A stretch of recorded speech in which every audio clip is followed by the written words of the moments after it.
whatever Paramashiva, whatever your third eye is showing you, please write everything down.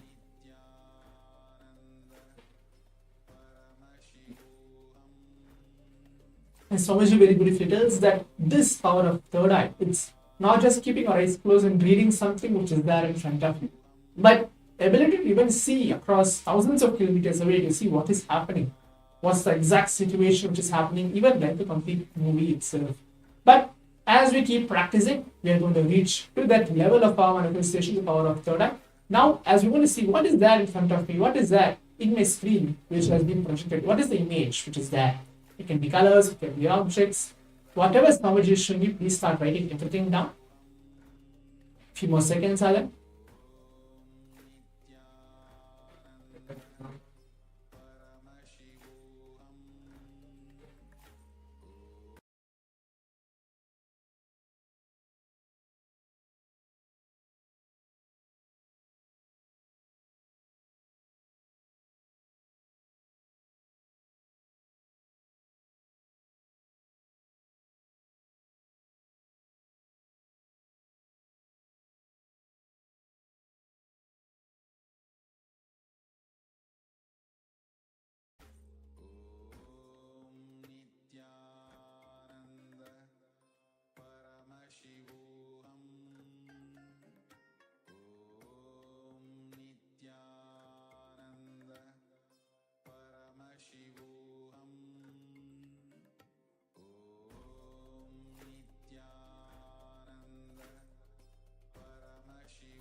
Yes, sorry for the technical glitch.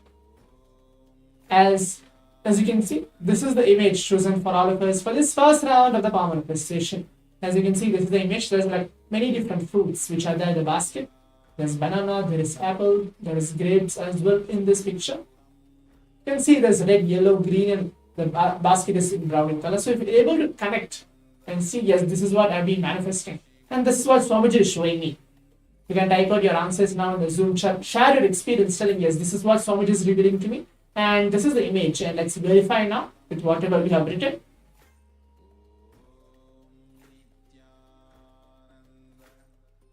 Yes. So now let's move on to the round 2 of the power manifestation. The second round as well, we have the round 2. For those of you who feel that I want to manifest more, I want to continuously do. Every single day, spend 21 minutes in this power manifestation. This is like a glimpse of manifesting, guided power manifestation session for the 21 minutes. But every single day, be it whether you have the power manifestation or no, whether you are busy in your office hours or no, but spend 21 minutes every single day in whatever power which you like that you want to actually manifest per day. Within the 21st day, somebody said that you will actually start to manifest that very power manifestation. And now as we enter into the round 2, again I'm going to project some random images. It can be anything. So it's going to be around second round of the power manifestation. Requesting all the participants to again please keep your eyes closed. Please put on your eye bands. Please close your eyes.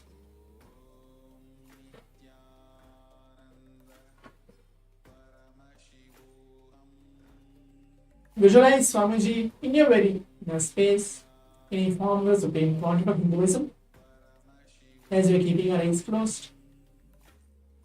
Do not expect anything out of third eye. Do not expect that how you're going to manifest, whether you're going to correct or on, or is it the right way how I'm seeing.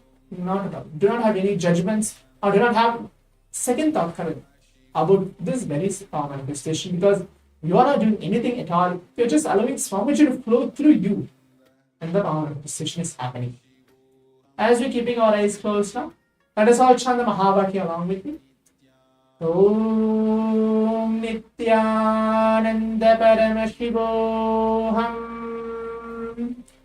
Om Nithyananda Paramashivoham. Om Paramashivoham. Nithyananda Paramashivoham. Om Nithyananda Paramashivoham. Om Nithyananda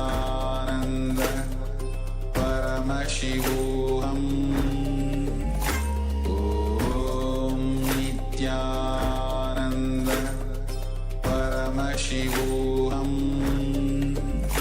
Om Nithyananda Paramashivoham Om Nithyananda Paramashivoham Om Nithyananda Paramashivoham Om Nithyananda Paramashivoham Om Nithyananda Paramashivoham Om Nithyananda Paramashivoham Om Nithyananda Paramashivoham Om Nithyananda Paramashivoham Om Nithyananda Paramashivoham Om Nithyananda Paramashivoham Om Nithyananda Paramashivoham Om Nithyananda Paramashivoham Om Nithyananda Paramashivoham Om Nithyananda Paramashivoham Om Nithyananda Paramashivoham Om Nithyananda Paramashivoham Om Nithyananda Paramashivoham. Yes. Now requesting all the participants, as the round 2 of the power manifestation is completed, for this complete 21 minutes of the power manifestation which we are having now, please relax and take off your right hands. Please open your eyes. Please open your eyes. Yes. Now please type down all your answers. Write everything down, whatever Swamiji is showing you through your third eye for this second round of the power manifestation. Make sure you write everything down. Please start writing everything down. Or even you can type out your answers as well in the Zoom chat, telling, yes, this is what Paramashiva. This is what Swamiji is showing me. This is the color, this is the image, this is the object which Swamiji is showing me for the second round of the power manifestation. Please start writing everything down. Nithyananda Paramashivoham Om Nithyananda Paramashivoham Om Nithyananda Paramashivoham. Yes. So now let us all move on to see what is the image chosen for all of us for the second round of the power manifestation. So we can actually go ahead and verify, see what we have written. So as you can see, this is the image.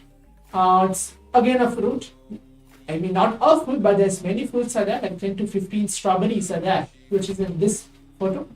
It's all red color and green color as well in the second round of the power manifestation. So now quickly go ahead and check and verify to see what we have manifested in the second round of the power manifestation.